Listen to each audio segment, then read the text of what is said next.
Good evening. Thanks for joining us. I'm Kirk Montgomery in for Sarah tonight. The sun wasn't even up this morning when Lansing firefighters were giving naloxone to an overdose victim in the parking lot of the fire station at Pleasant Grove and Jolly. The man who brought him there took off as soon as he was out of the car.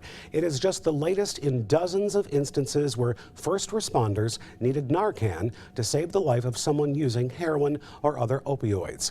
Now that responsibility could be added to school administrators. Fox 47's Susan Elcori tells us about a plan to allow schools to stock and use the drug the same way they use EpiPens.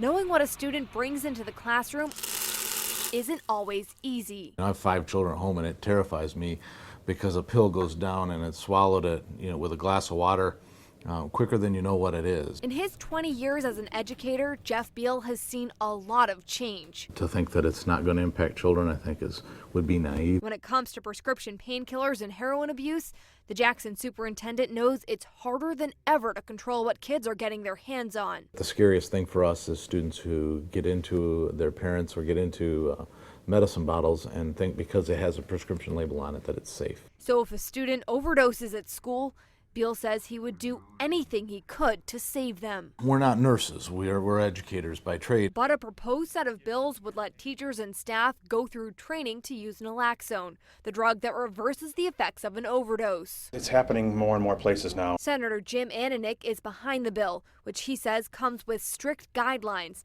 including having at least 2 employees trained to use the drug. Kids are starting to use and abuse and get addicted much earlier. We're starting to see the biggest increase in addiction in middle school kids, and I think obviously parents and all of us have to do more to make sure it doesn't happen. There are also built-in protections. As long as an employee is trained and follows all the rules, they couldn't face criminal or civil liabilities. It doesn't take much to be trained, and there don't seem to be any negative side effects. But since the bills are still in the early stages, Beal is keeping an open mind. I see this coming. I see this as being something for all of us.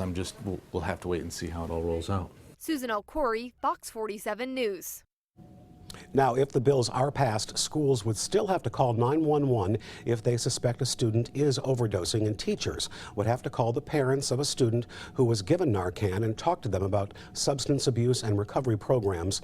And Michigan would not be the first state to pass a law like this. So far, 7 other states have passed similar bills. One of the recommendations that just came out of the state's Prescription Drug and Opioid Abuse Task Force was expanding access to the drug, and lawmakers say that's just what they're trying to do with these bills. We'll be sure to let you know if the bills come up for a vote.